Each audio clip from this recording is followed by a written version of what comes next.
Hello children, so today we are starting with organic chemistry. पहला chapter आपका alkyl halides and aryl halides or we call them haloalkanes and haloarenes. See children, आपके पास alkane होता है RH. RH is general formula of alkane. किसी भी alkane में आप एक हाइड्रोजन रिप्लेस करते हैं और हैलोजन सब्स्टिट्यूट कर देते हैं तो we get haloalkanes. ऐसे ही when you have a benzene ring, benzene ring में हम हाइड्रोजन सब्स्टिट्यूट करते हैं तो वी गेट एराइल हैलाइड और हेलोएरीन्स.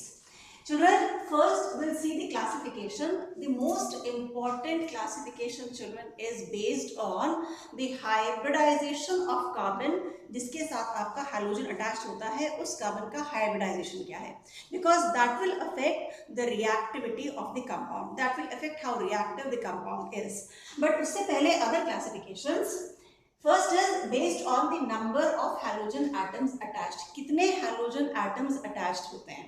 देखो, अगर एक halogen atom attached है तो we say it is a monohalogen derivative. For example, methyl chloride, यहाँ पर एक ही halogen है, one hydrogen substituted by one chlorine atom. Dihalogen derivative, जैसे ये है CH3, CH2, Cl2. यहाँ पर हमने होना चाहिए था क्या? If you have like this two carbons and I can replace here two hydrogens. यहाँ पे halogen, यहाँ पे halogen. Then it's a dihalogen derivative. अब अगर दोनों halogen same carbon atom में हैं, तो it is called geminal.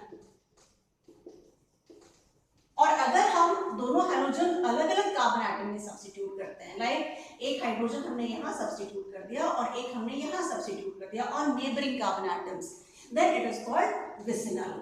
So dihalides are of two types, geminal dihalide and vicinal dihalide. If two halogen atoms present on neighboring carbon atoms, then it is called a vicinal dihalide. If both the halogen atoms present on the same carbon, then it's a geminal dihalide. Now based on the nature of the carbon to which halogen is attached, आपका जो halogen attached है, whether it is attached to a primary carbon, a secondary carbon or a tertiary carbon. देखो, आपके पास primary carbon होता है a carbon which is attached to one more carbon atom. वो carbon जो सिर्फ एक और कार्बन एटम से अटैच होता है वो प्राइमरी कार्बन एटम है. तो अगर हमारा हाइड्रोजन यहाँ अटैच्ड है तो it's a primary alkyl halide. अब यहाँ पर आप देखिए ये carbon, this is attached to two other carbon atoms, तो this is now a secondary carbon atom. तो हाइड्रोजन अगर सेकेंडरी कार्बन से अटैच्ड है तो it's a secondary alkyl halide. Likewise, ये कार्बन आप देखेंगे, this is attached to one alkyl group here, another three alkyl groups, that means three carbon atoms. तो ये आपका टर्शरी कार्बन है. तो अगर हमारा क्लोरीन या हाइड्रोजन टर्शरी से अटैच्ड है तो it's a tertiary alkyl halide. ये सेकेंड टाइप का क्लासिफिकेशन है. Most important classification based on, इस पे जनरली क्वेश्चन आता है, आपको आइडेंटिफाई करने के लिए भी आएगा. This classification is important, do it very carefully. This is based on the hybridization of the carbon to which we are attaching the halogen atom. देखो, या तो ये कार्बन sp3 हाइब्रिडाइज होगा, इसके साथ हाइड्रोजन अटैच्ड है, या ये कार्बन sp2 हाइब्रिडाइज होगा और इसके साथ हाइड्रोजन अटैच्ड होगा. तो based on third classification, based on the hybridization of carbon to which the halogen is attached. अब देखो इसमें कौन कौन से टाइप के आएंगे. इसमें फर्स्ट तो आएगा alkyl halide. See all alkyl halides children, सारे alkyl halides I can write RX, 1 2 3, चाहे वो प्राइमरी है, सेकेंडरी है, टर्शरी है, इसमें ये सारे कार्बन एटम्स, देखो जहां पर आप देखते हैं 4 सिंगल बॉन्ड है, 4 सिग्मा बॉन्ड है, तो ये जो है आपके पास this is sp3 hybridized carbon. 4 single bond means sp3 hybridized carbon. ये भी sp3, ये भी sp3. तो इनमें से किसी से भी आप अटैच करें, प्राइमरी से, सेकेंडरी से या इवन टर्शरी से, even then it is having sp3 hybridization. तो यहाँ पर I can say alkyl halides all, primary, secondary, tertiary, तीनों टाइप के alkyl halides, they will have the carbon atom sp3 hybridized carbon atom. दूसरा example इसका होगा benzylic and एनाइलिक. आपको example देते हैं और पूछते हैं इनमें से बेंजाइलिक कौन सा है, एलाइलिक कौन सा है, 3-4 एग्जाम्पल्स दे देंगे and you will be asked to classify. Board exam में भी आता है कि you are given some species, out of these you have to choose which one is benzylic, which one is allylic, और you may be asked give an example of benzylic, give an example of allylic.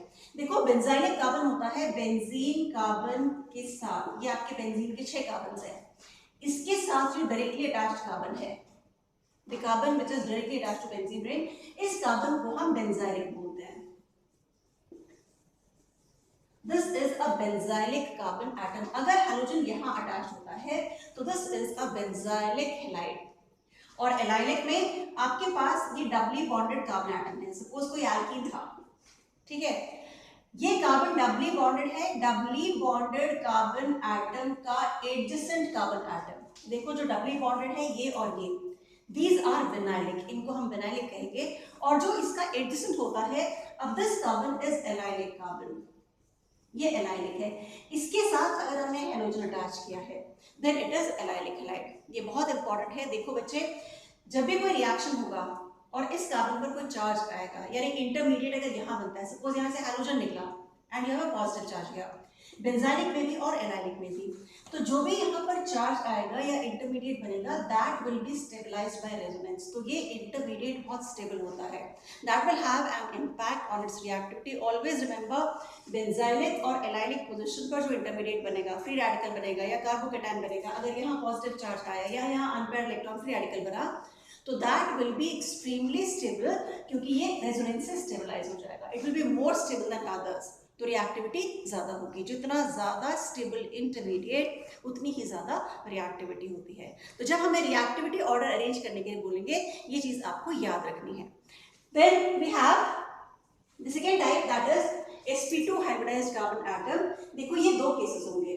You have first, ये डबली bonded carbon atom है, डबली bonded carbon atom के साथ ही अगर आप halogen लगाते हैं, ये वाला जो कार्बन होता है इसको हम विनाइलिक बोलते हैं। Doubly bonded carbon atom is vinylic carbon. So when the halogen is attached to vinylic carbon, तो ये आपके पास हो गया vinylic halide. So this is example of vinylic halide. Very important topic children, इसमें से कभी कभी क्वेश्चन आता है, 1 मार्क क्वेश्चन आपको आइडेंटिफाई करने के लिए पूछ लेते हैं शॉर्ट क्वेश्चन में। एंड देन सेकेंड, अगर आपके पास बेंजीन रिंग है, इस बेंजीन रिंग से भी अगर हाइड्रोजन डायरेक्टली अटैच है, तो ये कार्बन भी डबली बॉन्डेड कार्बन एटम है, each carbon here is sp2 hybridized, तो ये भी sp2 कार्बन होता है, तो that means aryl halides, all aryl halides. तो sp3 हाइब्रिडाइज्ड कार्बन होगा किसमें, एल्काइल हैलाइड्स में, with primary secondary tertiary. Benzylic halide में the carbon which is next to the benzene ring, just attached to the benzene ring, this carbon is benzylic carbon। अगर hydrogen यहाँ है तो benzylic halide. Allylic halide डबली bonded carbon atom के बाजू वाला carbon जो होता है वो एलाइलिक कार्बन है। If hydrogen is attached here, allylic carbon atom, then you have this vinylic and aryl halides। Now see children, this type of classification is important because it has an impact on the properties, it has an impact on the reactivity। See how sp3 or sp2 carbon has an impact on reactivity। देखो जो आपका hydrogen attached है, if it is attached to sp3 and sp2, first of all let's go back to this। sp3 hybridized carbon में s character is 25%। देखो 4 orbitals हैं, 4 में से एक s है, तो स्फेरिकल कैरेक्टर इज 25%, बाकी 75% की कैरेक्टर है।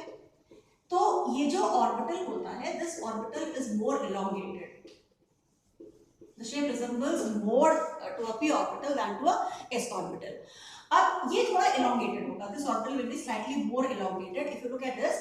और sp2 में s character is greater, तो more spherical, less of elongated। तो basically what I want you to understand here is कि जो यहाँ पर बॉन्ड बनता है ये बॉन्ड longer होता है, जो यहाँ पर बॉन्ड बनता है ये बॉन्ड shorter होता है।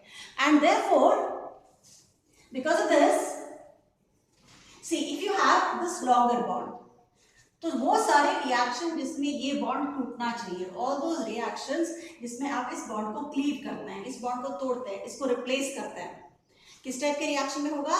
Nucleophilic substitution reaction. देखो ये X है, नेगेटिवली चार्ज होगा, तो ये एक न्यूक्लियोफाइल होगा, ठीक है।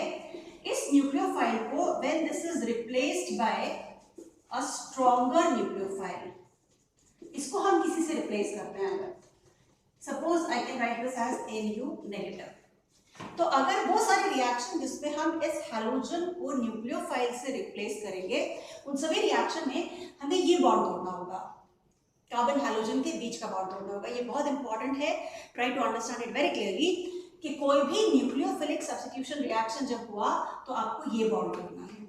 अब यहाँ पर ये बॉन्ड जो है लॉन्गर है और वीकर है, so this is a weaker bond compared to here, so that means इसको तोड़ना easier होगा, it is easier to break this bond, तो I can say nucleophilic substitution यहाँ पर easier होगा, यहाँ पर nucleophilic substitution is difficult। अब इस क्वेश्चन को आपको दूसरी तरीके से भी पूछ सकते हैं, nucleophilic substitution is difficult because the bond is stronger, because carbon halogen bond is stronger, so difficult to break। अब I may ask you like this, ये क्वेश्चन आपको एग्जाम्पल देके भी पूछ सकते हैं, डायरेक्टली भी पूछ सकते हैं। देखो डायरेक्टली आपको पूछेंगे तो ऐसे पूछेंगे कि nucleophilic substitution reactions are easier in alkyl halides than in aryl halides। Nucleophilic substitution हम ऐसे लिखते हैं, S means substitution, N means nucleophilic, this represents nucleophilic substitution। nucleophilic substitution is easier in alkyl halides than in aryl halides। the answer is carbon halogen bond in alkyl halides is weaker and easier to break, easier to cleave, right? आपको question इस तरह से पूछे या ऐसे पूछे, second way to ask the question is in case of this aryl halides, aryl halides में not only sp2, एक और भी रीजन है कि ये बॉन्ड थोड़ा सा और स्ट्रॉन्गर हो जाएगा। सी आप इसको कंसिडर करिए, you have benzene ring, understand very carefully children, यहाँ हैलोजन है। पहली चीज तो ये कि ये sp2 कार्बन है तो ये बॉन्ड शॉर्टर हुआ, दैट्स वन रीजन, शॉर्टर है तो स्ट्रॉन्गर है। इसके अलावा एक और भी रीजन है why this carbon halogen bond is even more stronger. The reason children is, देखो यहाँ पर जब हम रेजोनेंस देखते हैं, यहाँ पे लोन पेयर्स है, रेजोनेंस हुआ तो ये इलेक्ट्रॉन यहाँ आएगा and in the resonating structures you will have a double bond here, so because of this will be a partial double bond character। ये नेगेटिव चार्ज आ गया, उसके बाद जब इसको रोटेट करेंगे तो इस बॉन्ड में हमेशा डबल बॉन्ड रहेगा। तो कार्बन हैलोजन बॉन्ड यहाँ सिंगल है, यहाँ डबल है, तो वी से it is a partial double bond character, और पार्शियल डबल बॉन्ड है तो ये और स्ट्रॉन्गर हो जाएगा। तो आई कैन से इन aryl halides nucleophilic substitution is difficult due to two reasons, one is because of sp2 hybridized carbon, another is partial double bond character। In the next class children will discuss the methods of preparation of alkyl halides। Please repeat this, any questions get back to me, thank you।